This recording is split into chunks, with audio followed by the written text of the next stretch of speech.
Bom dia. Queria agradecer a vossa presença aqui, agradecer aos meus ilustres companheiros e companheiras. Então nós estamos na segunda plenária da conferência do EAD, e essa plenária vai ser em português, não é? Nós vamos tentar falar mais devagar hoje, e a proposta da plenária é que seja uma reflexão sobre os 50 anos das independências dos países de língua oficial portuguesa, países africanos de língua oficial portuguesa, e que os nossos convidados e convidadas eles foram desafiados a refletir a partir desse marco dos 50 anos da independência e refletir sobre as dinâmicas que primeiro levaram aos processos de independência e as dinâmicas sobre as quais eles têm se debruçado durante esse tempo e que têm a ver com o desenvolvimento e a ação social nesses países, não é? Cada um dentro da sua área vai refletir a partir disso e pensar um pouco como é que nós estamos aqui no presente e pensando sempre a partir da academia, não é? Então, da academia e da sua experiência de atuação na sociedade. A ideia é que eles, portanto, tragam as suas perspectivas sobre os principais desafios económicos, políticos, culturais e sociais enfrentados pelas sociedades desses países, não é? E, portanto, tendo esse contexto e aprofundar dentro das suas áreas de investigação e de atuação que cada um vai indicar aqui, que vai ficar claro em cada apresentação. Nós vamos começar, nós temos aqui a Patrícia Gomes, que é da Guiné-Bissau, e a Gabriela Cohen, de Angola, e o Gabriel Fernandes, de Cabo Verde. Vamos começar com a Patrícia Godinho Gomes, que é licenciada em Relações Internacionais pela Universidade Técnica de Lisboa, é doutora em História e Instituições da África e pós-doutorada em História da África pela Universidade de Cagliari, Itália, e é pós-doutora em Estudos Étnicos e Africanos pela Universidade Federal da Bahia, do Brasil. Atualmente ela é Senior Program Officer for Research do CODERGIA, né? Que é o Conselho para o Desenvolvimento da Pesquisa em Ciências Sociais em África, e também é professora permanente da pós-graduação em Estudos Étnicos e Africanos da Universidade Federal da Bahia.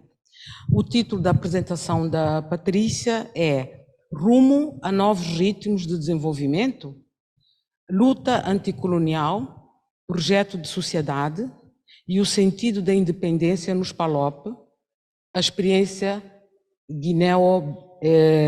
Bissau-guineense.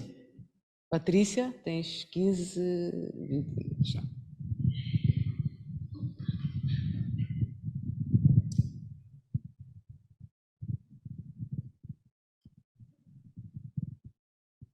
Alô? Ok. Muito bom dia a todas e todos os presentes. Obrigada por terem tirado do vosso tempo para cá estar. Agradeço, antes de mais, à European Association of Development Research and Training Institutes pelo honroso convite em cá estar. Obrigada à colega Yolanda Évora pela apresentação e cumprimento os colegas, a Gabriela e o Gabriel. Bom, tendo em conta o tempo restrito, eu preparei alguns slides que eu vou apresentar, que eu vou passar a modo para ser um roteiro, mais do que propriamente o conteúdo do que eu vou dizer, para os não falantes da língua portuguesa. e tentar falar pausadamente para que os colegas anglófonos e francófonos possam também entender. Bom, eu começo por uma questão, novos ritmos de desenvolvimento, não sei, mas eu, do meu ângulo e da minha lente de historiadora, portanto, não poderei que abordar a questão do ponto de vista histórico. Tendo em conta um aspecto que eu acho que é importante, e antes de entrar nesta primeira imagem, eu gostaria de frisar aqui um aspecto que ontem foi amplamente debatido e tem que ver com o conceito, a noção do bem viver, que eu tenho a impressão que define muito melhor aquilo que nós, os guineenses hoje, e eu ousaria dizer os africanos de uma forma mais geral, estão tentando fazer, não é? É propor novas formas de estar na vida, novas concepções de viver através das relações e do próprio cotidiano. O bem viver refere-se a uma oportunidade, com certeza, e uma filosofia a partir das quais podemos imaginar mundos diferentes e formas diferentes. Isso foi muito bem dito aqui pela Tula Pires ontem, e é um contradiscurso em relação a paradigmas capitalistas. Isso também já foi aqui debatido, inclusivamente pelo keynote speaker, o Sado Filho, o professor Sado Filho, no primeiro dia. Mas eu penso que as discussões sobre o bem viver oferece-nos contribuições substanciais que sugerem caminhos possíveis para uma concepção diferente de vida, sobre a vida, com vista a um estado de felicidade. Define aquilo que é o olhar que nós temos em relação ao futuro da felicidade. E a minha impressão, e através dos estudos que eu tenho realizado, entendo que temos prestado, nós, cientistas sociais, menos atenção a essa questão de pensar o estado da felicidade a partir de uma visão humanitária mesmo, colocando o ser humano no centro da questão do desenvolvimento, e temos dado muito maior atenção às questões mais económicas, a vertente mais económica do desenvolvimento. E essa primeira slide, portanto, como começo por abordar, eu vou falar desses 50 anos, ousadamente, porque claramente não poderei abordar de uma forma exaustiva tudo, mas daquilo que, como começou esta experiência guineense, que não pode ser considerada apenas do ponto de vista local, mas é uma conjugação daquilo que foi o processo a nível local e global. Portanto, e dentro desta perspectiva, que também já foi aqui debatido precedentemente, é que nem a Guiné-Bissau, nem o continente africano são exceções. Nós fazemos parte de um mundo e, como tal, penso, devemos ser considerados. Então, a Guiné-Bissau foi a primeira das então colónias de Portugal a aceder à independência, daí a prerrogativa de eu começar este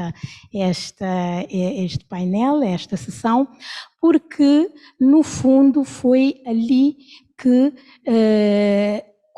digamos que o processo não começou primeiramente, não é? Portanto, foi primeiro em Moçambique, depois em Angola e na Guiné-Bissau. Em 63 começou a luta de libertação nacional, que foi um processo armado, mas que acedeu, portanto, conquistou a independência por via unilateral em 1973. Não é? Portanto, após 11 anos de luta armada e de um processo de colonização que durou também várias décadas. Ora, esse processo não começou em 1973, 73, com a Declaração Unilateral de Independência. Começou muito antes. E eu penso que toda digamos, a experiência comum dos países africanos de língua oficial portuguesa tem as suas origens lá atrás, ainda no contexto da luta pela independência. E o primeiro, um aspecto essencial que eu acho que nos merece a nossa atenção é precisamente a Conferência das Organizações Nacionalistas das Colónias Portuguesas, que foi uma experiência comum, coletiva, e que envolveu os países, então, hoje os países africanos de língua oficial portuguesa, os PALOP, portanto, mas que na altura eram colónias. Ali na imagem vocês veem, entre os presentes estão Eduardo Mondlane, que é o último, que está quase aqui no meu lado esquerdo, e Amílcar Cabral. Portanto, essa foi uma experiência extremamente interessante e que procurou construir novos modos de vida, de estar coletivamente. A Conferência das Organizações Nacionalistas das Colónias Portuguesas, recuando, portanto, na história, foi uma experiência que demonstrou, digamos, procurou uma ruptura com aquilo que era a ordem colonial, não é? Então eu pergunto, terão os países africanos de língua oficial portuguesa, os PALOP, aprendido aquilo que o Alberto Acosta, que é um influente político e economista equatoriano, diz, terão eles aprendido o caminho do inferno para desse caminho se libertarem, os nossos países, mas o que moveu essas sociedades africanas e os seus representantes para que se opusessem ao inferno colonial e procurassem novos caminhos rumo à libertação e à emancipação. Poder-se-á falar de uma experiência coletiva e qual foi o sentido dessa experiência coletiva. A ruptura, portanto, essa questão foi uma luta comum, construída a partir de 1961, não é? Que foi quando foi constituída, peço desculpas, essa organização, e que teve uma importância, um caráter fundamentalmente político. Portanto, de lutar pela liberdade e pela emancipação das então colónias portuguesas, mas também com uma visão pan-africanista em relação ao continente africano. Dentro desta experiência comum, internacional, fundamentalmente política, é preciso dizer que a dimensão da solidariedade foi essencial. E, portanto, é esta dimensão da solidariedade que eu penso que é importante para hoje, talvez, pensarmos e nos inspirarmos na história para podermos retomar aquilo que é uma visão coletiva de um processo de construção de mundos novos. Eu acho que isso tem muito a ver com aquilo que foi dito e que eu referi inicialmente da sociedade do bem viver, quer dizer, de uma condição do bem viver e de felicidade que todos auguramos. A solidariedade definiu, nesse primeiro momento, as relações políticas das organizações envolvidas nesta conferência, que foram as organizações políticas, o PAIGC, portanto, os movimentos de libertação, o MPLA, a Frelimo, o MLSTP, portanto, todos os das cinco, então, colónias, concretizando as suas relações a nível internacional. Essa linha política anti-imperialista, uma linha política comum, ficou claramente definida após a segunda conferência dessa organização, que foi realizada em outubro de 1965, e essa é a foto, em Dar es Salaam, na Tanzânia. Ora, o debate em torno da condição colonial e da subalternidade dos povos africanos gravitou em torno da necessidade de uma autoconsciência sobre o impacto econômico da colonização. E o facto de que, cito a carta, a declaração final dessa conferência, os nossos povos encontram-se no espaço histórico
colônia a um Estado independente a partir de estruturas e políticas económicas e sociais. No entanto, e a pergunta que eu faço é que, tendo em conta todo esse processo durante aqueles 11 longos anos, entre os anos 60 e meados dos anos 70, em que se deu uma tônica especial à questão educativa, no contexto bissau-guineense, onde, digamos, todo o pensamento, por um lado, de Amílcar Cabral, que foi o teórico daquela, tanto da Revolução Guineense e cabo-verdiana, no caso, e a luta dos povos da Guiné-Bissau em torno do Programa Maior, quer dizer, daquilo que ficou conhecido como Programa Maior e que era o Projeto Sociedade, e que tinha como pressuposto de base a educação como forma de transformação social, né? Como ponto de partida. Ora, toda a luta conduzida na Guiné-Bissau partiu desse princípio, não apenas de uma luta contra o sistema colonial português e não contra a sociedade portuguesa, é preciso ter isso bem presente, e, por outro lado, a luta enquanto um processo de construção, não é? De algo novo, alternativo e que fosse e que refletisse a realidade daqueles povos. E essa luta não podia ser conduzida senão a partir de bases educativas bem precisas. E ali temos duas imagens importantes. Eu penso que tem sido muito propalado e até refletido a revolução e o processo de independência da Guiné-Bissau a partir da perspectiva daquele que foi o teórico da Revolução, Amílcar Cabral, mas muitas vezes esquece-se que esse processo teve na sua base toda uma estrutura social e um povo que participou de uma forma ativa nesse processo. E as mulheres, de uma forma particular, tiveram um desempenho importante. E essa imagem que lá aparece é de uma professora que esteve implicada nas zonas libertadas nos anos 60, no sul da Guiné-Bissau, e que ensinou, alfabetizou e formou populações, portanto, crianças e jovens guineenses. Portanto, essa luta não foi apenas uma luta da elite política guineense, mas foi uma luta, portanto, de toda a sociedade e daqueles que de uma forma autoconsciente entenderam que era preciso mudar o sistema, mudar a condição e criar uma nova forma de estar na sociedade.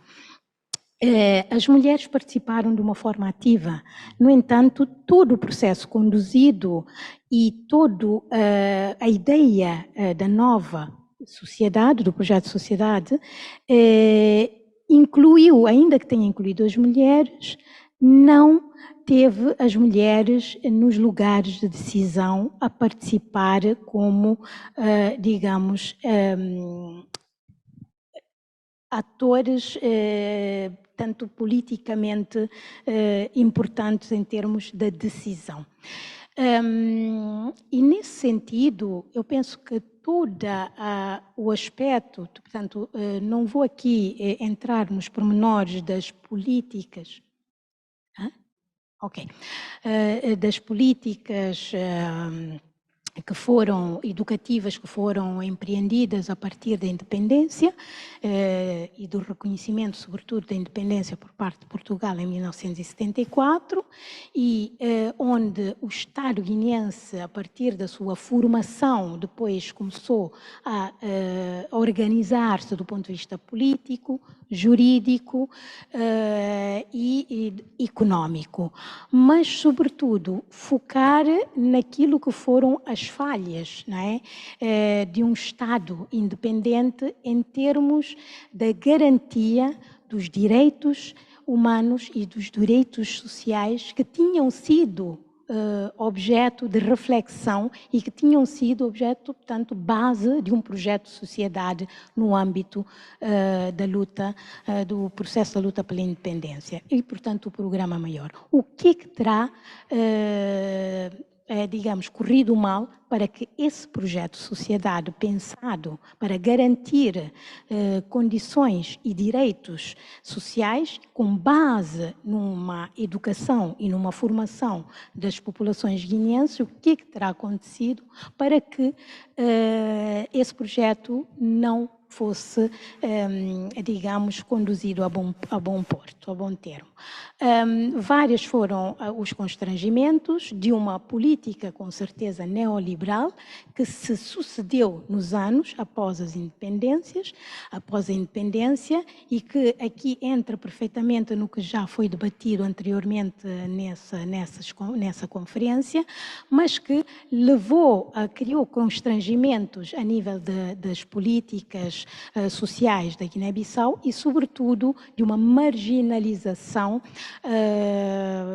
sempre maior das populações e, sobretudo, da vertente, tanto da camada feminina, das mulheres nesse processo. As mulheres que haviam sido outrora uma parte importante nesse projeto, que combateram na luta pela independência e que foram atores ativos, mas que numa fase após a independência, e sobretudo 75 para a frente, se viram marginalizadas de um processo de construção de uma nova sociedade. No entanto, eu penso que é preciso considerar que a Guiné-Bissau, que teve com certeza um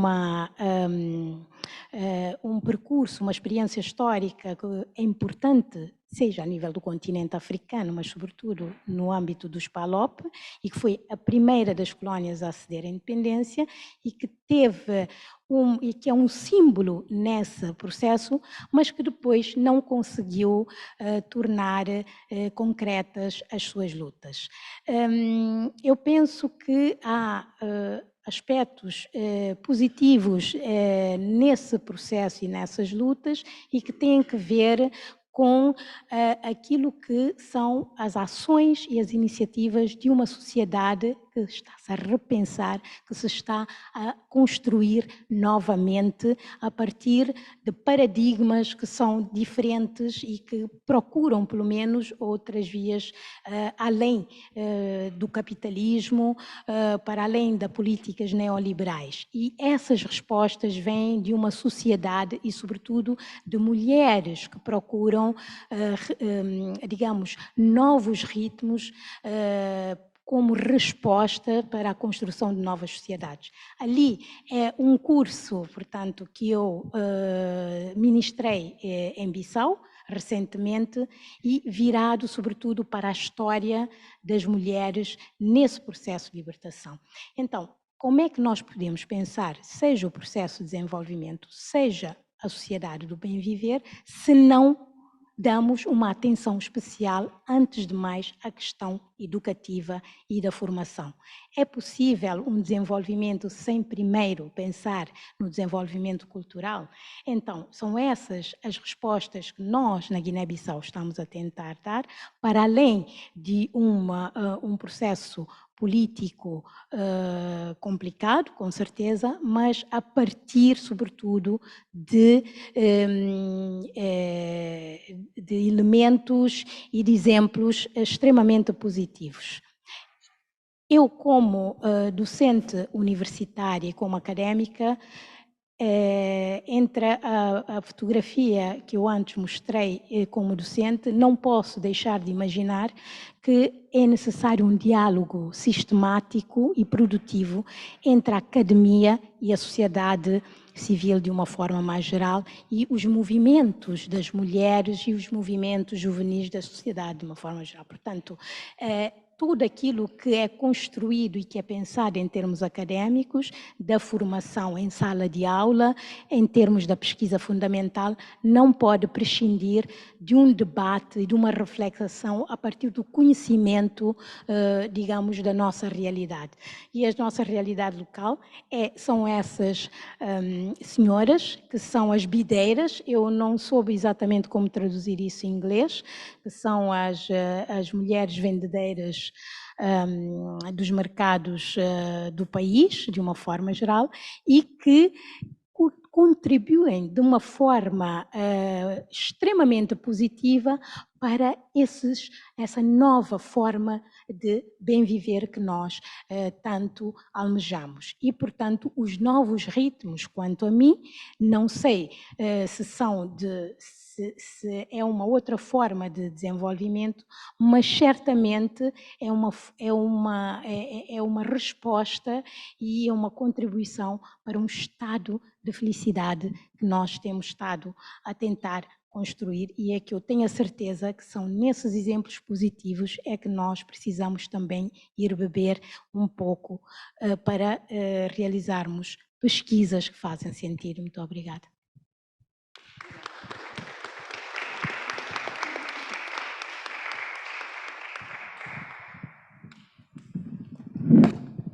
Obrigada, Patrícia. Eu agora vou passar para a Gabriela Cohen, que eu cumprimento e agradeço novamente por ter aceito o convite da organização. A Gabriela é angolana, é empreendedora social, implementadora de projetos do setor relacionados à saúde pública e educação, e tem já mais de 20 anos de experiência a fornecer o suporte em áreas de formação e projetos de desenvolvimento comunitário. Trabalhou em várias agências até agora, como das Nações Unidas, como o PAN, o Unicef, etc. E neste ano ela juntou-se ao projeto de empoderamento de raparigas, que é implementado pelo Ministério da Educação de Angola e financiado pelo Banco Mundial. É licenciada em Sociologia e tem mestrado em Administração Pública pela Universidade de Syracuse dos Estados Unidos, onde foi como estudante Fulbright, e tem um MBA em Soft Skills and Influence. Então, a Gabriela vai propôs falar a partir da sua experiência de voluntariado para a organização ADRA Angola, não é? Gabriela, 20 minutos. Obrigada. E, antes de mais, obrigada pelo convite. É uma honra poder partilhar este estudo de caso da ADRA. Antes... Deixa-me ver a apresentação.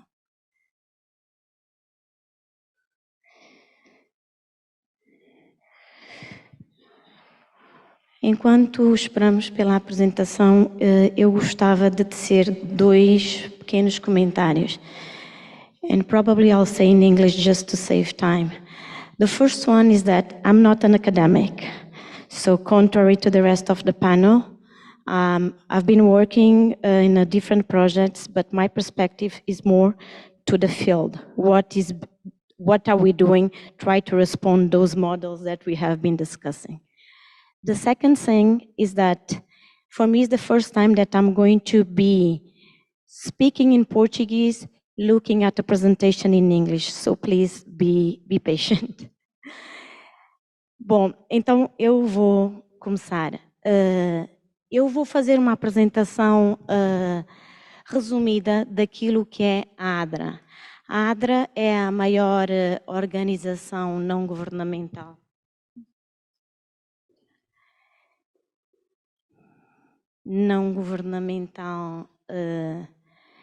angolana, que tem intervido em Angola desde os anos 90. Eu sou voluntária desta organização e sou vice-presidente do Conselho Diretivo da ADRA.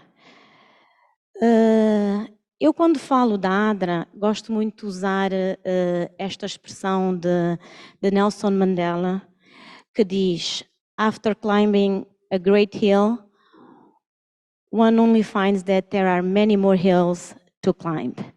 E este é o caso da ADRA em Angola. Portanto, a ADRA tem uma intervenção.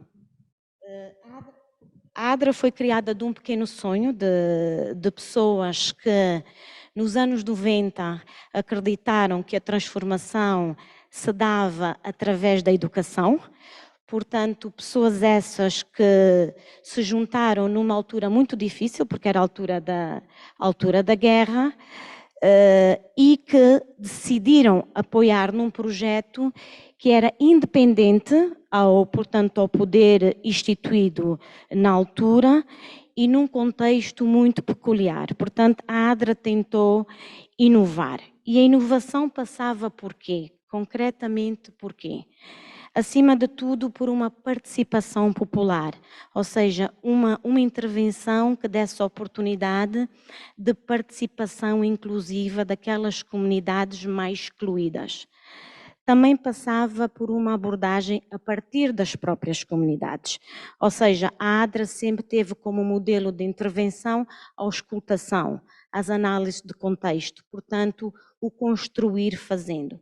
Obviamente, nos anos 90, em que Angola atravessava um período muito difícil, estas abordagens eram difíceis sobre todos os pontos de vista, desde o ponto de vista do acesso, também como do ponto de vista da própria resposta das comunidades que estavam imensamente sofridas devido à guerra devastadora. A ADRA também apostou numa autonomia de cidadania, portanto, o projeto ADRA foi construído de maneira a que todos os projetos pequeninos que eram implementados a nível das comunidades locais criassem alguma sustentabilidade para que, findo algum período, as próprias comunidades pudessem caminhar sozinhas. E aí que houve um investimento muito grande na educação, no fortalecimento, por exemplo, das empresas agrícolas que precisavam daquele conhecimento, como é que se deveriam organizar para serem autónomas do ponto de vista agrícola.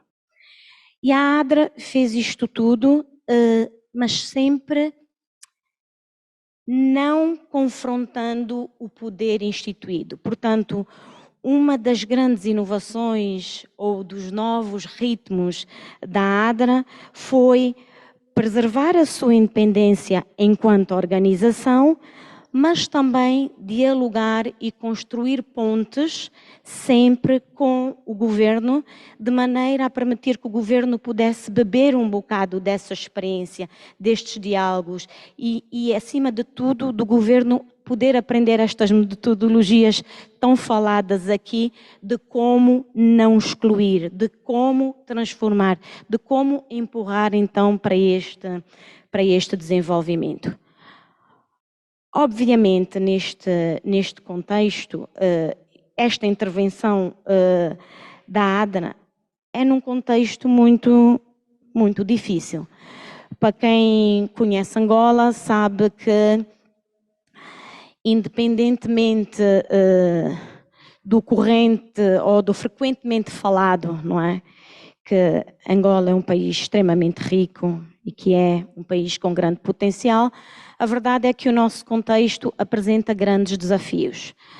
Como podem ver aqui neste slide, nós neste momento não temos a comunicação social neutra, temos neste preciso momento, as ONGs ameaçadas de existência porque está para aprovação um projeto de lei que vai ou que poderá limitar a intervenção dos grupos da sociedade civil, exigindo que os relatórios sejam reportados mensalmente ao governo, portanto, logo aí haverá um grande constrangimento que vai certamente limitar a participação da sociedade civil. Temos um problema grande de corrupção. Relativamente ao nosso contexto económico, somos uma economia basicamente dependente do petróleo, uma economia instável e cada vez menos temos doações externas, principalmente agora com a guerra que todos testemunhamos na Ucrânia. O nosso contexto social também não é dos melhores, temos índices elevados de desemprego, de pobreza, desinformação relativamente às nossas notícias e também muitos protestos sociais. Aliás, este gráfico que eu coloquei aqui mostra aonde é que a desigualdade é maior a nível do mundo e, como podem ver, lamentavelmente, Angola está ali com a cor vermelha escura, que mostra que é um dos países onde há mais desigualdade. Portanto, o desafio é, num país assim, não é? Com este quadro e com este mosaico também tão diverso culturalmente, que nós somos um país grande, como é que nós inovamos? Qual é o lugar para esta inovação? Como é que podemos criar modelos e novos ritmos de desenvolvimento e dar resposta de maior inclusão das populações populações essas para quem nós trabalhamos? Portanto, este é o grande desafio. A ADRA tem 4 objetivos estratégicos, portanto, o primeiro é fortalecer a capacidade dos atores locais e por atores locais definimos que são as comunidades para quem trabalhamos. E o que é fortalecer a capacidade do ator local? É dar conhecimento, certo? É dar conhecimento, é dar capacidade organizativa, é dar informação sobre os direitos, é levar as narrativas e experiências das comunidades para quem toma poderes de decisão. E aí, agora acelerando um bocado, olhando para o quarto ponto, que diz Institutional Intervention, ou seja, a capacidade de intervenção institucional, a ADRA tem feito isso bem, ou seja, tem conseguido levar estas experiências positivas destes 4 objetivos estratégicos para a governação. Portanto, o que não é fácil, e isto só tem sido conseguido por causa da própria estrutura organizacional. Eu não sei como é que estou com o tempo. 10 minutos. Então vou acelerar aqui um bocado e vou mostrar aqui, portanto, a estrutura. Não, aqui não. Deixa eu estou a fazer. Portanto, aqui rapidamente são os projetos. Portanto, a ADRA tem tem aqueles 4 objetivos estratégicos e tem a missão, portanto, de promover o desenvolvimento rural sustentável através de áreas, que são estas áreas que estão no slide, que são os projetos específicos de intervenção em 5 localidades, agora aumentamos em 6 localidades de Angola. E eu queria me centrar aqui, portanto, neste slide, que mostra, então, quais são estes novos ritmos. E o primeiro, que diz que a ADRA nós temos, portanto, apesar de eu não trabalhar na ADRA, eu sou ADRA, e então nós temos órgãos sociais diferentes dos órgãos executivos. E o que é que isto significa? Para alguns países é normal nas organizações existirem órgãos sociais, que é o corpo que direciona e traça o plano estratégico da organização, ou seja, a linhas mestres da organização, mas não está na execução. Quem está na execução são pessoas que são pagas para estar na execução. E a ADRA tem isso. Os órgãos executivos, os órgãos sociais, são compostos por uma mesa da Assembleia, um conselho fiscal e um conselho diretivo. E estes órgãos são voluntários. Têm procedimentos, regras, mas não estão no terreno. Estão no terreno somente a acompanhar. Agora, a Agência de Desenvolvimento tem trabalhadores que são pagos para operacionalizar a visão e o plano estratégico da organização. Para alguns países isto não é novo. No caso de Angola é novo. E isto é um ritmo de desenvolvimento que tem funcionado. Por outro lado, também a ADRA entende por desenvolvimento comunitário um modelo de educação não formal. Nós, ao longo destes anos, temos investido imenso em formações de desenvolvimento comunitário. Aliás, nós fazemos anualmente estas formações, onde é dado a todos os colaboradores da ADRA a noção do o que é isto de desenvolvimento, como é que se faz o diagnóstico rural participativo, como é que se escuta as comunidades e como é que se leva estas preocupações das comunidades para quem toma decisões sobre a vida das próprias comunidades. Portanto, a ADRA tem feito isto transversalmente ao longo destes 30 anos de caminhada. E também a ADRA incide, portanto, incidindo principalmente no meio rural, vai buscar estas experiências, como é o caso das caixas comunitárias, que conseguimos levar ao Parlamento e hoje é uma política pública implementada pelo Ministério da Agricultura. A ADRA também tem, e é algo inovador, uma participação de voz muito grande naquilo que são as discussões sobre o Orçamento Geral do Estado. Em Angola o país estremece quando se está a fazer as discussões do Orçamento Geral do Estado, porque existe falta de informação, ou seja, a sociedade civil nunca sabe como é que são tomadas medidas, não obstante todas as leis e todos os regulamentos, como é que são tomadas decisões sobre qual é a linha orçamental que vai ser cabimentada. E a ADRA, fruto da pesquisa exaustiva que tem vindo a fazer ao longo destes anos, com um financiamento generoso do Unicef, tem feito pesquisas, tem feito estudos ao Orçamento Geral do Estado sobre os objetivos sustentáveis os objetivos do desenvolvimento sustentável, mostrando e chamando a atenção quais são as áreas que precisam de mais cabimentação do Orçamento Geral do Estado. Algumas organizações tentam fazê-lo, mas a maior parte das organizações no contexto angolano fazem-no pelo confronto e não pelo diálogo. A ADRA também tem algo muito interessante que eu vou mostrar aqui, que é o encontro das... Não é aqui. O encontro das comunidades. Anualmente, a ADRA reúne-se numa localidade de Angola com representantes das comunidades com quem trabalhamos. E é algo grandioso. Temos tido o privilégio do governo ter estado presente sempre ao longo destes anos. E eu lembro-me, no ano passado, de um representante do governo nos perguntar, e assim, as pessoas falam com vocês dessa maneira? E nós, sim, e é por isso que vocês estão aqui para verem que este diálogo é possível.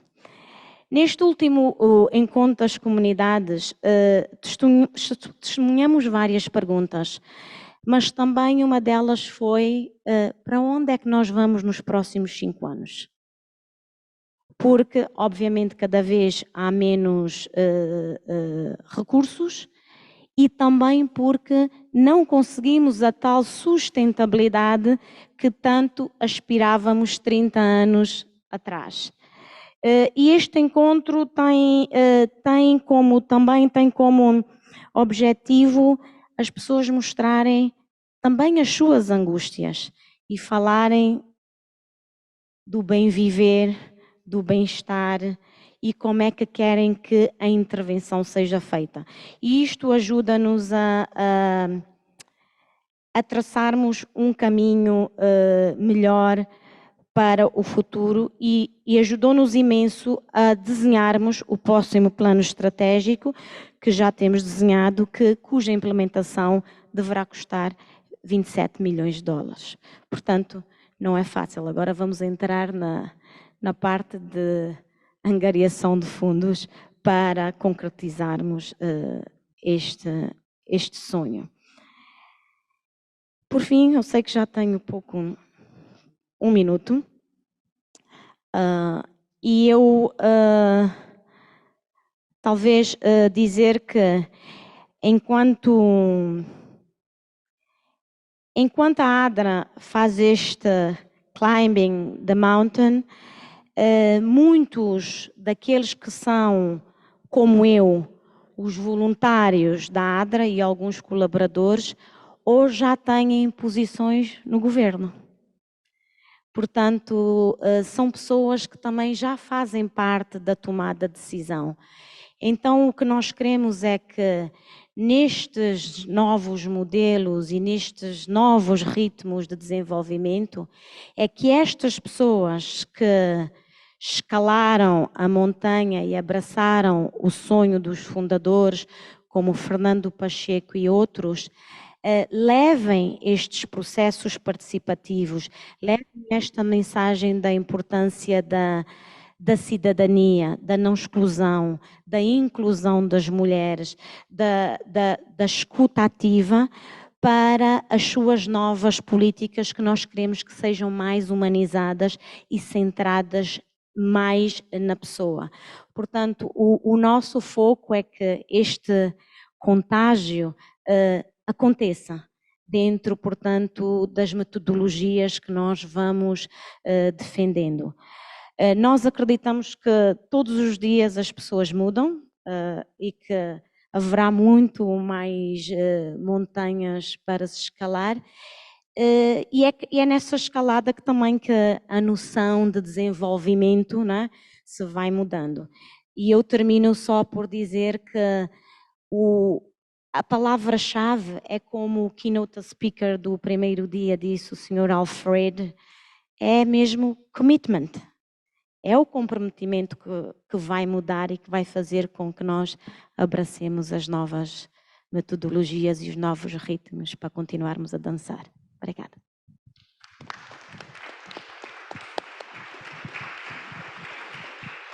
Obrigada, Gabriela. Desde a Patrícia e até agora a Gabriela já temos aqui algumas pistas, né, para uma conversa interessante. Eu vou passar a palavra ao Gabriel Fernandes, O Gabriel é reitor da Universidade de Santiago, na Ilha de Santiago, em Cabo Verde, e, portanto, no Conselho de Santa Catarina e na cidade da Assumada, né? O Gabriel é licenciado em Filosofia e mestre e doutor em Sociologia pela Universidade Federal de Santa Catarina, no Brasil. Ele é membro do Conselho da Presidência da República de Cabo Verde e é autor de 2 livros que são referência nas ciências sociais em Cabo Verde.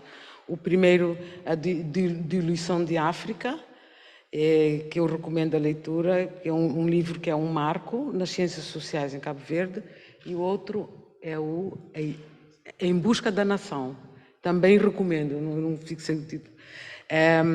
O Gabriel, primeiro queria agradecer a sua presença e disponibilidade em estar aqui. Há muitos anos que eu não via o Gabriel, apesar de Cabo Verde não ser tão longe assim. O título da apresentação do Gabriel é Cabo Verde, Velhas Lutas, Novos Desafios. Eu vou já passar a palavra, então. Gabriel. Muito obrigado, Yolanda. Eu gostaria de agradecer o honroso convite que me foi formulado para estar aqui presente. Queria também agradecer à Patrícia e à Gabriela pelas brilhantes apresentações. Eu vou falar muito sucintamente sobre Cabo Verde. O título é Velhas Lutas, Novos Desafios. Velhas lutas porque desde 1460, ou mais concretamente desde 1462, desde o povoamento das ilhas, temos estado embrenhado numa luta contra as adversidades naturais, contra o isolamento, contra as vulnerabilidades estruturais de Cabo Verde. Para quem não conhece, Cabo Verde é um pequeno estado insular, fica a sensivelmente 570 quilómetros da costa africana. Foi descoberto pelos portugueses em 1460 e funcionou sob o domínio colonial português até 1975. É um país pequeno, tem cerca de 480 mil habitantes, portanto a população de Cabo Verde cabe em mais ou menos 7 estádios de futebol aqui na Europa. Portanto é um país de fato muito pequeno. E um país que, a despeito da independência, tem estado numa situação de dependência permanente. Portanto, a independência ela não é assim tão efetiva no que tange à própria perspectiva de sustentabilidade e de automanutenção do país. Por causa disso, houve sempre muita incerteza quanto à viabilidade do país. Em 1975, poucos acreditavam na viabilidade de Cabo Verde, enquanto Estado. Aliás, os próprios intelectuais e muitos dos dirigentes dos então dirigentes tinham também essa dúvida. Temos o exemplo de Teixeira de Sousa, que é um destacado médico, intelectual e escritor cabo-verdiano, e que terá expressado do seguinte modo aquilo que parecia traduzir o dilema cabo-verdiano. Ele diz, isso é 1974, poucos meses antes da independência de Cabo Verde, Teixeira de Sousa dizia: Cabo Verde não pode ter a sua independência sem se encostar a outro Estado. Para o PAIGC é a Guiné-Bissau. Para mim é Portugal. Portanto, um país que estava a pleitear a sua independência, mas havia certeza de que essa independência eles não poderiam lográ-la sem que o país estivesse associado a outrem. PAIGC é o Partido Africano da Independência da Guiné e Cabo Verde, que desencadeou a luta armada na Guiné-Bissau em 1963, como disse a Patrícia, uma luta da qual resultou a independência da Guiné, mas também de Cabo Verde. Em Cabo Verde não houve luta armada, mas Cabo Verde, para avançar com a dinâmica emancipatória, associou-se à Guiné-Bissau. Mas os intelectuais, os chamados filhos da terra, que viviam em Cabo Verde, eles entendiam que Cabo Verde devia associar-se a Portugal. Portanto, poucos meses antes da independência, havia essa dúvida se o país ia ficar atrelado a Portugal ou a Guiné-Bissau. É uma espécie de sina crioula. Estamos sempre à procura de um suporte, à procura de uma âncora, à procura de alguém ou de uma situação que nos dê algum conforto. Em 1822, Cabo Verde já havia defendido a sua independência, mas em associação com o Brasil. Portanto, só para ter uma ideia, já se quis a independência em associação com o Brasil, já se quis e se pleiteou uma autonomia, mas em associação com Portugal, e uma independência em associação com a Guiné-Bissau. Dir-se-ia que Cabo Verde vivia numa situação de crise existencial. Uma crise existencial em que o problema de desenvolvimento basicamente entra num segundo plano, porque o grande problema do país tem a ver com a sua sustentabilidade. Com a sua sustentabilidade. É um país marcado pela pobreza. Só para ter uma ideia, já em 1592 havia relatos de fome, de situações de fome, porque passava a população. Em 1694 e 64 havia relatos do povo a fazer procissão e a pedir chuva porque lhe falta milho para comer. Desde 1570 temos relatos de mortes por fome. São milhares de pessoas que perderam a vida por causa da situação da escassez de alimentos. E das piores crises que nós tivemos em Cabo Verde,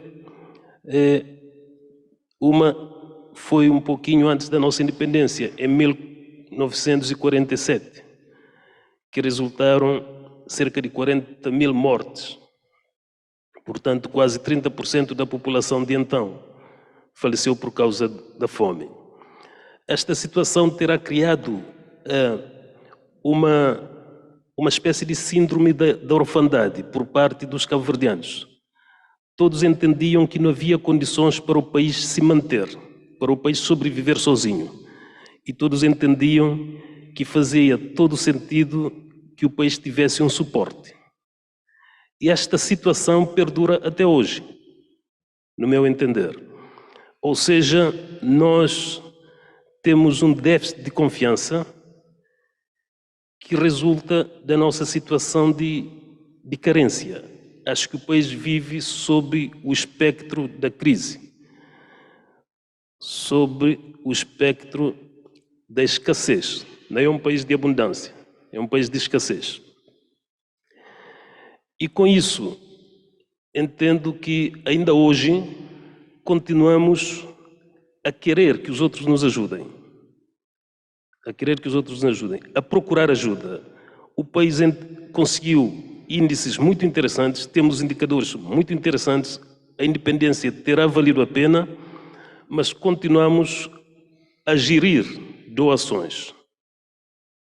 Continuamos a gerir o que os outros nos dão. Não há muita propensão para a procura da autossustentabilidade. Não há muita propensão para termos um desenvolvimento ancorado na nossa realidade endógena. Portanto, temos todo um processo de luta, temos vários momentos de afirmação da nossa cultura, de afirmação da nossa peculiaridade, e temos condições de também explorar, a partir de dentro, formas de desenvolvimento próprio, mas continuamos muito presos àquilo que nos chega de fora. Portanto, a situação de dependência tende a perenizar-se. Eu, nesta breve intervenção, gostaria de destacar os processos de luta em que estiveram envolvidos os cabo-verdianos, mas lutas essas que não foram consequentes, ou seja, não foram levadas, não foram exploradas até ao fim, até à exaustão. No campo sociopolítico, eu diria que a luta emancipatória, diferentemente da verificada nos demais países africanos, a luta emancipatória terá iniciado em meados do século XVI. Em 1546, um grupo de negros e baços pediu ao rei a mercê de administrar a Ribeira Grande, que era a vila, a principal do país, da colônia. Portanto, um grupo que era dominado, por assim dizer, quis libertar-se desse tipo de dominação de base étnica, porque o país foi colonizado por europeus e africanos. Os europeus eram, os dirigentes, os africanos eram na sua maioria escravos. Mas já em 1546, um primeiro grupo quis participar na administração do território. A partir de 1608, os naturais da terra começaram a ter presença, de fato, na gestão do território. Entre 1649 e 1769, o território cabo-verdiano foi ciclicamente ou intermitentemente gerido pelos próprios naturais. Portanto, temos uma história de autogestão que, de certa forma, deveria garantir-nos uma espécie de senso de pertença, ou garantir que se criasse uma base territorial que desse consistência ao processo de independência. Mas, como vimos, a quando da independência, os nossos líderes quiseram associar-se a um outro Estado. Cabo Verde é um país que, pela sua cultura, pelo seu isolamento, por ter um território ocupado, ele preenchia todos os requisitos para requerer a sua independência com base no princípio da nacionalidade, enunciado por Wilson. Mas, paradoxalmente, nós não quisemos independência sozinhos, quisemos uma associação a outrem. Portanto, essa luta emancipatória terá tido proeminência no território até 1757, porque quando o Marquês de Pombal chegou ao poder, ele desmantelou a elite local. Portanto, tínhamos uma elite que em 1764 foi desmantelada. Os líderes foram presos, trazidos para então metrópole, alguns foram decapitados, outros foram deportados, e a partir de então deu-se uma segunda onda colonial em que os naturais da terra perderam proeminência. Mas havia sim essa dinâmica emancipatória e que continuou com as chamadas revoltas. Também em Cabo Verde, no início do século XX, havia uma sociedade civil, obviamente limitada, porque condicionada pelo próprio domínio colonial, mas havia uma sociedade civil muito ativa. Tínhamos, só para ter uma ideia, no início do século XX, havia mais jornais do que temos hoje em Cabo Verde. No início do século XX, havia mais jornais, havia mais discussão sobre a gestão do país, havia mais contestação ao regime, havia, acima de tudo, uma elite letrada local que não aceitava a proeminência dos então metropolitanos, não aceitava que os portugueses os governassem. Isso porque entendiam que Portugal não tinha legitimidade em termos étnicos, em termos civilizacionais ou culturais, para submeter os cabo-verdianos ou para gerir os cabo-verdianos. Portanto, a dominação de base étnica, porque não se esqueçam de que havia o ato colonial, que dizia que fazia parte da essência da nação portuguesa possuir colônias e civilizar indígenas, os cabo-verdianos nunca aceitaram que fossem catalogados como indígenas e nunca reconheceram nos portugueses alguma excelência civilizatória de que pudesse resultar a sua capacidade de dominar ou de gerir os cabo-verdianos. Portanto, essa luta dentro do sistema acabou por desmoralizar, por assim dizer, o próprio regime colonial, que admitiu os cabo-verdianos na gestão, diríamos, dos demais territórios e concedeu aos cabo-verdianos um estatuto, pelo menos simbolicamente, um estatuto que os aproximava bastante dos próprios metropolitanos. Em Cabo Verde não se aplicou o regime de indigenato, em Cabo Verde as chamadas leis de exceção não eram aceites e não se aplicaram. Portanto, os cabo-verdianos estiveram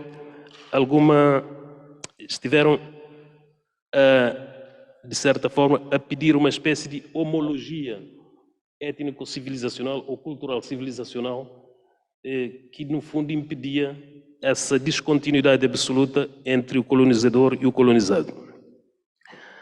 Portanto, essas lutas emancipatórias que depois continuaram na Guiné-Bissau são lutas que, a meu ver, acabaram por retrair-se.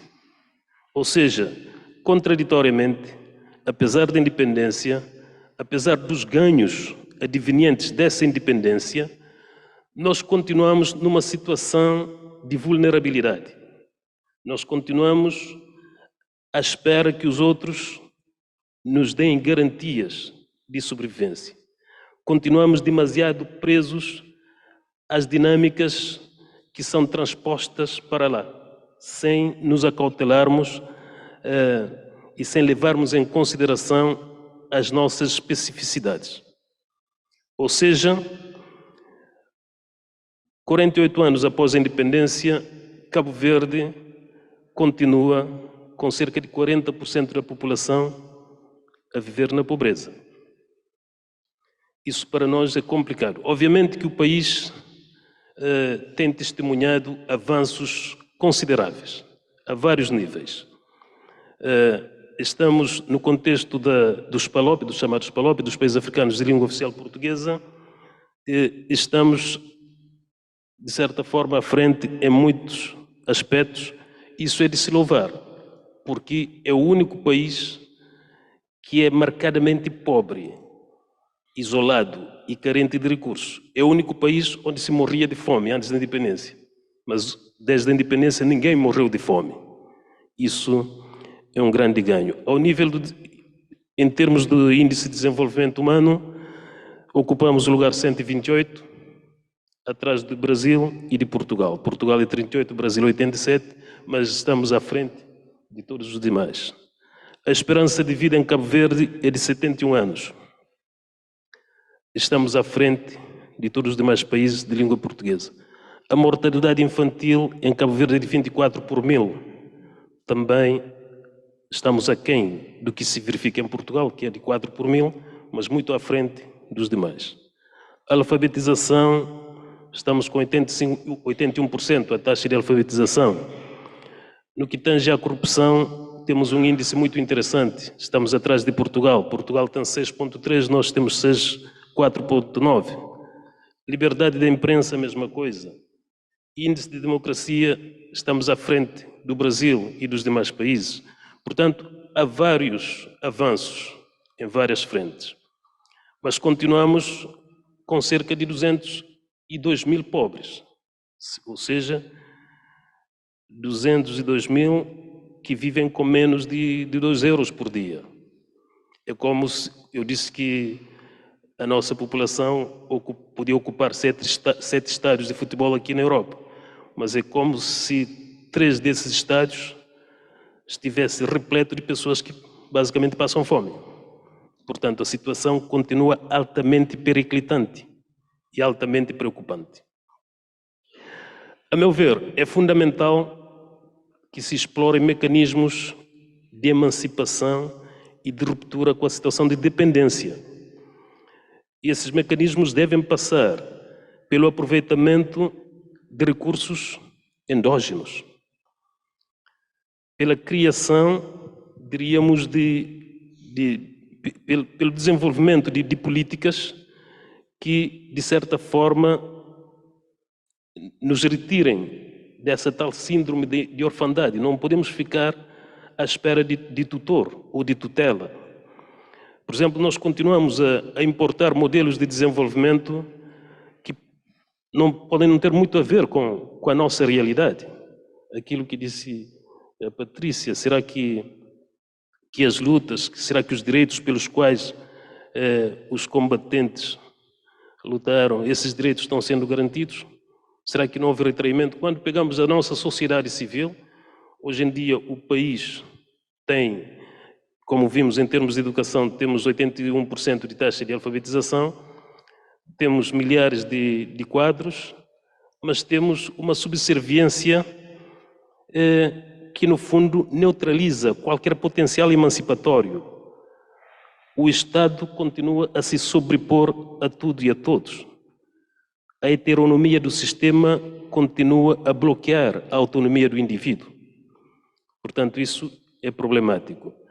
Quando falamos de situação de dependência, temos um país que tem 4.033 km², mas tem 800 km² de mar. Portanto, um país onde a população continua com sede, mas está cercado por mar, é problemático. Acho que há condições para, de certa forma, contrariarmos essas adversidades naturais. Não podemos cair numa espécie de resignação fatalista. Hoje em dia podemos perfeitamente, a partir do mar, garantir que haja água, garantir que haja cultivo, garantir que haja sustentabilidade. Podemos, a partir do vento e a partir do sol, garantir que haja energia, continuar ad eternum dependentes de combustíveis fósseis é suicídio. Mas nós estamos demasiado atrelados às agendas que nos chegam de fora. Temos uma sociedade em que um dos principais recursos emancipatórios foi a educação. Eu entendo que a aposta na ciência e no desenvolvimento não deve ser descurada. A educação, no início do século XX, Cabo Verde, ao nível dos países de língua portuguesa, era a colônia que mais tinha alunos a estudar. Portanto, tínhamos 4.300 estudantes. Angola tinha 2.000 e tal. Moçambique 1.000 e tal e Guiné-Bissau 300 e tal. Portanto, esses cabo-verdianos que na altura estudaram, estavam a estudar, e o país era criticado por mandar muita gente para a escola, foram eles que, de certa forma, garantiram que a administração pública em Cabo Verde tivesse alguma estabilidade. Se nós não passamos por aquelas oscilações dos demais países africanos, isso tem muito a ver com o suporte que a administração pública deu àqueles que regressaram da luta. Se o país entrou numa fase de desenvolvimento muito interessante, tem muito a ver com a educação. Portanto, eu entendo que a educação deve ter uma grande centralidade nesta luta por autonomia, nesta luta pela ruptura com a situação de dependência. Entendemos também que a diáspora deve ser potenciada, deve ser otimizada ao nível das políticas públicas. Cabo Verde é marcadamente diaspórico. A população imigrada é superior à residente. Costumo dizer que a equação nacionalista ela não tem suporte em Cabo Verde, porque é um país cuja população residente é inferior à população imigrada. Costumo dizer que a nação não cabe no território. A nação não cabe no território. A equação nacionalista de uma cultura enquadrada por uma política dentro de um determinado território, ela não se encaixa no nosso caso porque a nação não cabe no território. Se a nação não cabe no território, nós devemos explorar essa nação que está fora do território. Não podemos ser indiferentes para com a nossa diáspora. Eu faço alusão ao cosmopolitismo crioulo e entendo que se deve dar consistência operatória a esse cosmopolitismo. Ou seja, devemos aceitar que o mundo se aproprie de nós. mas devemos estar preparados para assumirmos uma espécie de cidadania mundial, não ficarmos atrelados à dinâmica local das nossas ilhas, porque com isso ser-nos-ia impossível garantir a tal autonomia. Enfim, há muitos aspectos que têm a ver com o país. Entendo que no campo sociopolítico devíamos tentar recuperar, diríamos, a peculiaridade da nossa sociedade, porque é uma sociedade que se plasmou ao longo da história. Se pegarmos, os intelectuais deram um grande contributo para a afirmação da nação, para a consolidação da cultura, mas temos grupos de ex-escravos que fugiram da situação de escravidão e que, de certa forma, montaram aquilo que seria o pilar da sociedade crioula cabo-verdiana.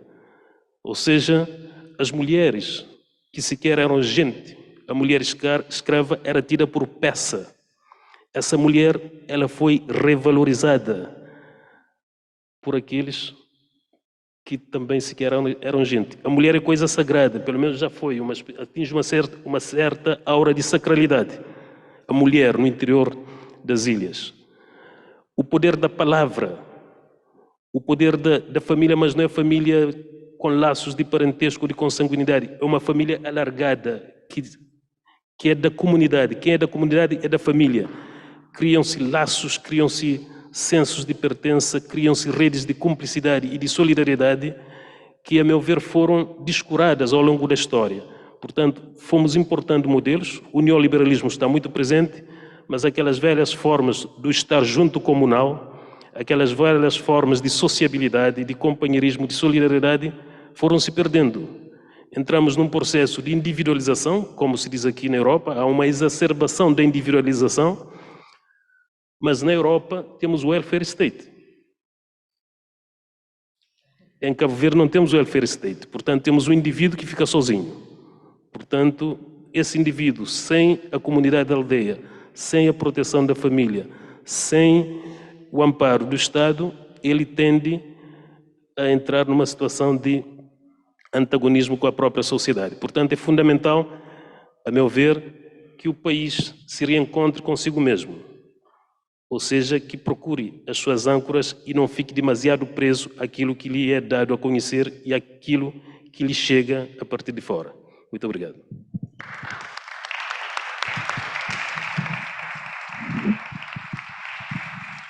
Obrigada, Gabriel.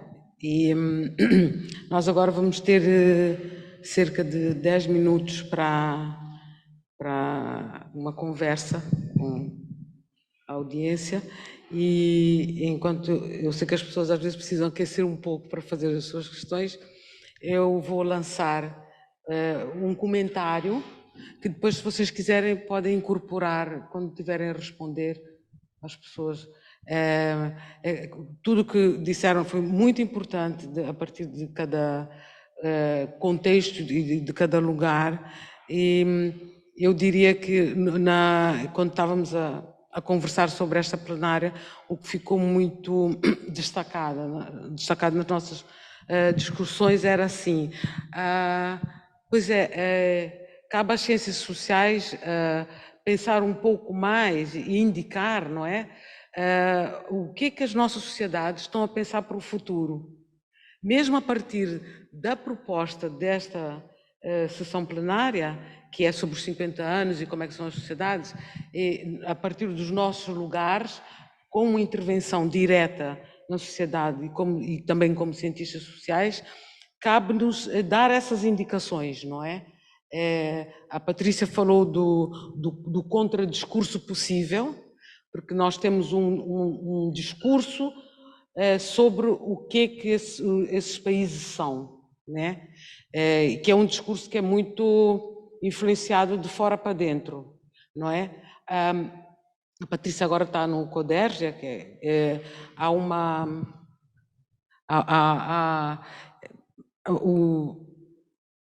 um conjunto de intelectuais africanos que refletem muito sobre essa questão de o que é que são efetivamente os problemas que as sociedades africanas identificam sobre si mesmas, não é?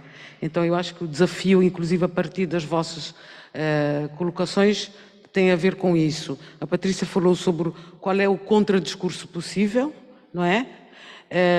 A Gabriela pontuou muito bem essa questão de que para mim pareceu-me como um desafio, qual é o diálogo possível entre a sociedade e o governo, e o Gabriel, o que eu destacaria aqui é sobre a questão emancipatória, não é? De Cabo Verde, e essa percepção atual de que é como se a subserviência, principalmente em relação à ex-metrópole, ela tivesse ficado mais evidente, o que parece um contrassenso, né? Um país que é independente há 50 anos, que sempre reivindicou, que sempre teve a questão emancipatória na sua história e que hoje há uma percepção de que parece que essa subserviência em relação à ex-metrópole, ela fica muito mais evidente, né? Mais descarada, eu diria. Portanto, isto foi só um comentário. Eu vou passar para quem quiser fazer colocações e gostaria que se vocês pudessem incorporar isso nas vossas respostas.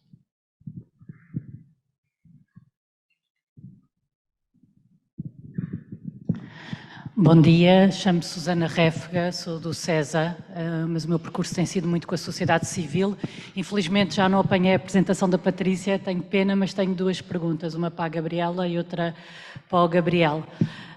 Relativamente, eu tenho acompanhado bastante também o trabalho da sociedade civil em Angola, nomeadamente de uma organização que é o Mosaico, que trabalha também questões de direitos humanos em Angola e que também tem tido esta postura não confrontacional que também a ADRA tem tido e que foi apresentada aqui, e acho que são claras as virtudes desse modelo. Naturalmente, nos anos 90 era quase uma estratégia de existência, de sobrevivência, mas gostava de perceber e ouvir sobre as limitações também desse modelo hoje, não é? Quais são, mantendo a independência, até onde é que esse modelo penaliza a liberdade, quais são os trade-offs, não é? O que é que se tem que permitir com esse tipo de modelo, e também conhecer melhor, quando apresentava os pilares, o terceiro pilar que falava da participação cívica e da questão dos direitos humanos, muitas vezes o espaço cívico é também um espaço político e deverá ser, e acho que antes das últimas eleições em Angola isso foi muito claro, nomeadamente em contextos urbanos, não é? E que desafios é que isso coloca a uma organização como a ADRA, esse coabitar do espaço físico com o espaço político, me parece fundamental para o futuro da sociedade civil em Angola. E depois, para o Gabriel, gostava de ouvir a opinião relativamente ao papel do ensino superior nesse potencial emancipatório e também que dependências é que ainda existem, ou seja, olhando para estes dois eixos que foi partilhando de emancipação e independência, como é que o ensino superior em Cabo Verde hoje, que potencial tem e que dependências ainda apresenta? Obrigada.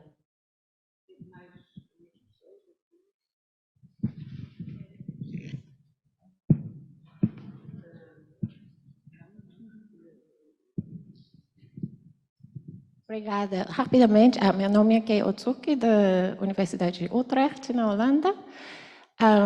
Minha pergunta é um pouco sobre o papel do Brasil ou outros países depois da independência para os países africanos. Por exemplo, eu estive em Moçambique 2 semanas atrás, e agora, por exemplo, obra de construção toda de China. Então, digamos, depois da independência, agora não é a relação só com Portugal, europeia, assim, no contexto de de colonização, que você falou de Patrícia, mas também Gabriel falou de emancipação no contexto de novos contextos de dependência. Então, eu queria entender um pouquinho mais de visão de vocês, de todos os novos atores que influenciam nos países lusófonos na África. Obrigada.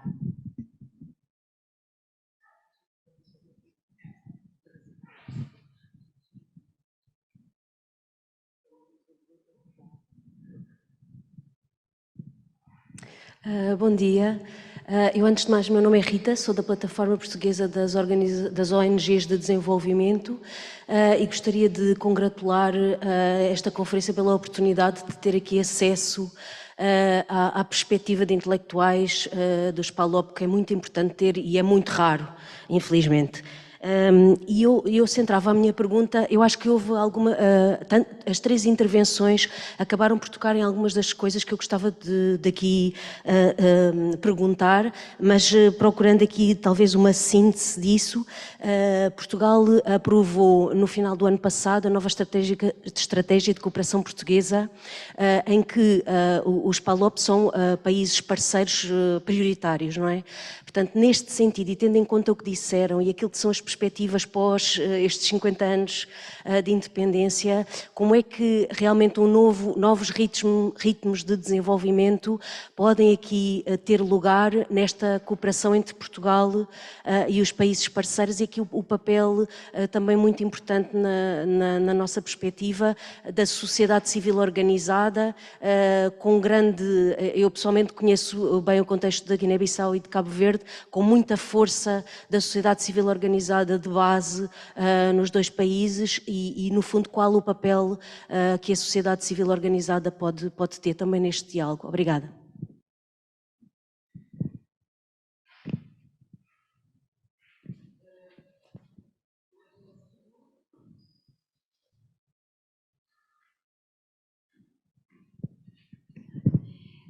Bom dia, o meu nome é Clara Carvalho, sou do ISCTE. Queria desde já agradecer provavelmente à minha amiga Yolanda, a organizadora deste painel, por ter trazido pessoas com perfis diferenciados e ter dado uma perspectiva tão abrangente sobre o que são estes desafios para as ciências sociais. A minha pergunta era para a Patrícia. Tu referiste que desde 1975 não há presença de mulheres na sociedade ou na expressão política da sociedade na Guiné-Bissau, e que se nota um decréscimo a partir dessa data. Contudo, no fundo, até à abertura democrática, a Guiné-Bissau, tal como outros Estados socialistas ou de inspiração socialista, mantêm aquilo que são os parâmetros de representação feminina. Por exemplo, 30% das deputadas são mulheres sistematicamente. Só decai abruptamente, mas como noutros países, a partir daí. O que é que falhou aqui em conseguir ter uma maior representatividade política das mulheres que fosse além do Ministério da Mulher ou do Instituto da Mulher e da Criança?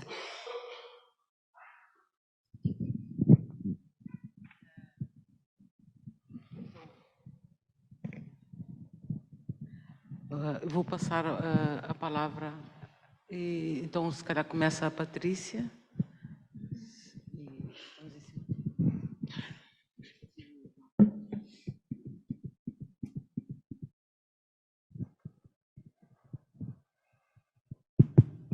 Ok. Muito obrigada pelas perguntas e considerações. Eu, brevemente, algumas questões requerem uma conversa mais aprofundada que não poderei fazer aqui, com certeza, mas poderemos continuar, talvez, noutros momentos. O papel do Brasil e digamos, de uma forma mais geral, até de outros países do dito sul global, mas preferencialmente com o Brasil, seja nos processos de independência, mas seja sobretudo a partir das independências africanas, foi sempre foi um papel privilegiado e o Brasil foi um país que teve presente, seja em termos do seu apoio às independências africanas, dos países sob a colonização portuguesa, mas sobretudo no pós-independência, o apoio concedido a esses países, seja em termos institucionais, políticos e diplomático. Eu aqui gostaria de frisar, porque me parece importante, e que não é um apoio que vem de uma relação institucional no sentido, quer dizer, também foi, mas foi sobretudo em termos académicos, mas também, no fundo, políticos, que foi a presença de Paulo Freire na Guiné-Bissau.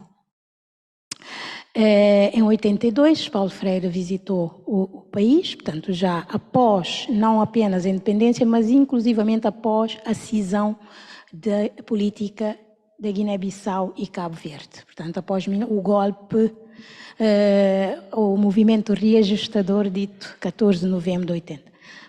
Portanto, isto foi extremamente importante porque Paulo Freire foi recebido pelo então Ministro da Educação da Guiné-Bissau, portanto, dentro de um quadro institucional.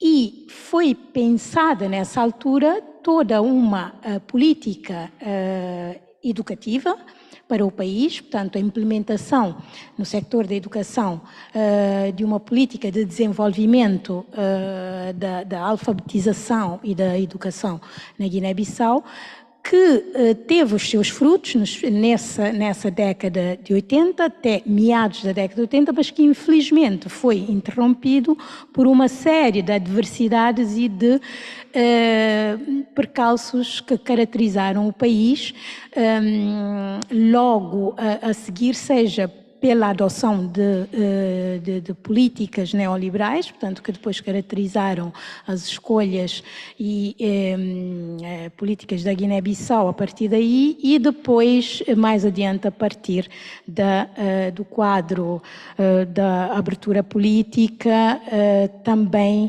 uma série de dificuldades advindas das próprias escolhas erradas políticas de então. Quanto ao papel os PALOP como parceiros prioritários e o papel das sociedades civis, eu creio que as relações, isso é uma questão, claro que só isso dá um outro seminário, mas os PALOP, desde as independências, têm tido uma relação, me parece, mais ou menos privilegiadas com Portugal, com momentos de maior ou menor ruptura e com diferenças entre nós todos. No quadro portanto, num quadro mais institucional, mais breve, mas está bem. Eu acho que há muitas respostas que têm vindo de baixo, de experiências locais. Eu falo pela Guiné-Bissau e, por exemplo, a nível da sociedade civil e das organizações comunitárias, há experiências, você que esteve na Guiné com certeza tem essa visão, há experiências extremamente interessantes com organizações de base, comunitárias, que têm surtido efeitos extremamente positivos, seja em termos da formação, seja em termos da capacitação e considerando sobretudo essa vertente das relações de género. Eu acho que há experiências coletivas e educativas e de capacitação extremamente interessantes nessas relações com a sociedade civil, muito mais do que propriamente com as instituições do Estado. O que falhou, claro, em relação à presença, à representatividade, muita coisa falhou. A Guiné-Bissau teve uma presença feminina importante nos primeiros anos, mas nunca ultrapassou os 30%, os 25%. E essa condição foi, tanto começou a decrescer o número das mulheres, sobretudo a partir dos anos 90, não é? Em que a abertura política e democrática, infelizmente, não beneficiou as mulheres nesse processo. Portanto, há uma tendência, e hoje esse número da representação não vai para além dos 13%. Isto contrasta com uma situação da participação política das mulheres, não necessariamente a nível do Parlamento, por exemplo, ou da representatividade a nível das instituições. Portanto, a participação política das mulheres, para mim, tem uma outra força a partir da política ativa, não necessariamente a política partidária. Há pouquíssimas mulheres cabeças de lista, vimos isso nas últimas eleições, ainda que haja uma participação eficaz e ativa a nível dos partidos políticos. Mas essas mulheres, e a minha experiência de pesquisa empírica tem-me dito isso muito, não têm lugares a nível das lideranças. Essa é que é a conclusão. Eu vou responder à pergunta sobre as limitações do modelo não confrontacional. No caso de Angola, obviamente esta abordagem tem as suas limitações, principalmente tendo em conta que as organizações da sociedade civil são relativamente novas e também apresentam algumas fragilidades. Mas uma das consequências mais visíveis é, frequentemente, organizações como a ADRA ou como a Mosaico serem acusadas de estarem a apoiar a intervenção governamental. Isto também por um bocado da incapacidade de se diferenciar o que é uma intervenção cívica e o que é uma intervenção política. Portanto, logo quando os movimentos cívicos não têm aquela abordagem de protesto, aquela abordagem mais agressiva e eu diria mesmo mais violenta, existe dificuldade do resto da sociedade de ver isso como uma posição. Ou seja, o movimento cívico não tem que ser oposição, mas está a tomar uma posição. Ao tomar uma posição não significa, criticando não significa que está necessariamente contra, mas sim quer agregar valor. Relativamente aos espaços políticos e cívicos, obviamente existe frequentemente esta dificuldade porque muitas vezes há um aproveitamento político, não só dos mídias, no caso concreto de Angola, um aproveitamento em se deturpar a compreensão de qualquer evento e também um aproveitamento até nas próprias agendas do próprio movimento cívico.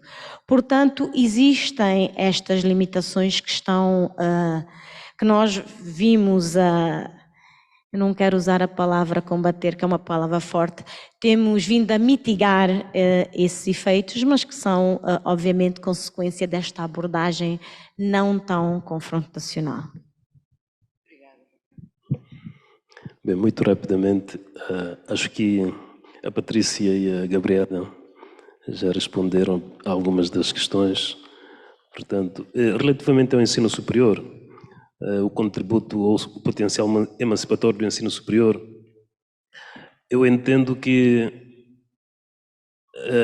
em princípio, o ensino superior devia contribuir para o tal processo emancipatório de duas formas. Uma, através da capacitação de sujeitos, né? Habilitar sujeitos, garantir que tenham lugar de enunciação, que tenham espaço de influência e que possam condicionar positivamente agendas públicas. Não só melhorar as suas condições sociais e materiais de existência, mas influenciar o processo de desenvolvimento do país. Obviamente que, de alguma forma, o ensino superior está a contribuir para estancar aquilo a que se poderia chamar de reprodução intergeracional da desigualdade. Porque quando os filhos não conseguem estudar, eles acabam por arrastar os problemas dos próprios pais. O ensino superior ajuda a estancar esse processo, garantindo mais oportunidades às pessoas. Mas, pelo menos em Cabo Verde, o ensino superior podia fazer muito mais. Entendo que o ensino superior podia ter um papel crucial ao nível de desenvolvimento, ao nível de estudos, de pesquisa, poderia ser uma voz ativa por assim dizer, canalizando para a política aquilo que seria a subpolítica, mas por enquanto o ensino superior está a seguir aquilo que a sociedade segue, está demasiado preso diríamos, ao próprio Estado. Embora tenhamos muitas instituições privadas, os diferentes atores que nelas operam continuam, de certa forma, atrelados e, quiçá, condicionados pelo Estado. Não é que o Estado queira isso, não há indicadores de que assim seja, mas é uma espécie de consentimento tácito. Você acaba por se acomodar àquilo que é a dinâmica da sociedade. Portanto, impõe-se-nos trabalhar arduamente no sentido de emancipar o ensino superior. Emancipando, certamente estaremos em condições de trabalhar para a emancipação da sociedade. Por enquanto está meio complicado. Relativamente ao Brasil, o Brasil tem, de certa forma, condicionado, ainda que simbolicamente, Cabo Verde desde os tempos mais remotos. Como eu disse, em 1822, os cabo-verdianos quiseram a independência, mas associados ao Brasil. Os intelectuais do início do século XX diziam que o Cabo Verde é um pedacinho do Brasil, ou seja, os portugueses terão ensaiado no Brasil, no microespaço arquipelágico, aquilo que depois foi reproduzido no Brasil. Há muitas afinidades e o Brasil tem contribuído sobremaneira para a formação de quadros cabo-verdianos, à semelhança de Portugal, e com isso está também a robustecer a nossa capacidade de decisão e a nossa capacidade de projetar um desenvolvimento nacionalmente ancorado. Portanto, o Brasil e Portugal têm sido dos grandes parceiros de Cabo Verde e acredito que também dos outros países africanos de língua portuguesa. Era basicamente isso. O tempo é diminuto, mas estamos, de certa forma, abertos para posteriores articulações e diálogos. Muito obrigado. Então, estão aqui 3 exemplos da cooperação com o Brasil, não é? A Patrícia, o Gabriel e eu. Muito obrigada. Eu acho que qualquer coisa podemos continuar nos corredores, não é? É para isso que eles servem. E então, esta sessão fica encerrada. Agradeço novamente aos meus colegas e até à próxima sessão. Obrigada.